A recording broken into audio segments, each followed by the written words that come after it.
وہ عید کا دن تھا، ہر طرف چہل پہل تھی۔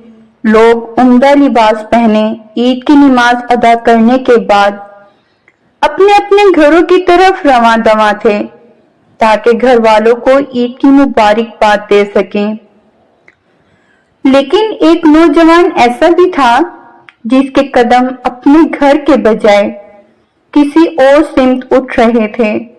یہ بات نہیں تھی کہ وہ نوجوان اپنے گھر والوں سے خفا تھا یا اسے کسی دوست یا رشتہ دار سے ملنا تھا یا کسی تفریح کے لیے جانا تھا، بلکہ وہ نوجوان ایک بہت بڑے عالم کے مکان پر جا کر رک گیا۔ نوجوان نے دروازے پر دستک دی، اجازت ملنے پر اندر داخل ہو گیا۔ عالم نے کہا، نوجوان، تم عید کی نماز پڑھ کے گھر نہیں گئے؟ کہا، نہیں۔ نوجوان نے جواب دیا، کچھ کھا لو۔ عالم نے کہا، جی نہیں، اس کی ضرورت نہیں۔ نوجوان سے کہا، پھر کیا ارادہ ہے؟ عالم نے پوچھا، حدیث بیان فرمائیے۔ نوجوان نے کہا، بزرگ نے اس نوجوان کو کتاب لانے کا کہا۔ نوجوان کتاب نکال کر لایا۔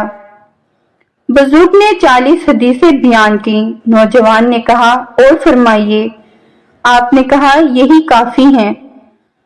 بزرگ نے فرمایا، اگر تم یہی حدیثیں یاد کر لیتے ہو تو تمہارا شمار حافظوں میں ہوگا۔ نوجوان نے کہا، میں نے یاد کر لی۔ نوجوان نے انکشاف کیا۔ بزرگ نے نوجوان کے ہاتھوں سے کتاب لی اور فرمایا، بیان کرو۔ نوجوان نے وہ تمام 40 حدیثیں لفظ بہ لفظ بیان کر دیں جو ابھی لمحہ قبل بزرگ نے اس کو سنائی تھیں۔ لبوں کی جنبش ہوئی۔ انہوں نے فرمایا، جاؤ، تم علم حدیث کے بلند پائے عالم بنو گے۔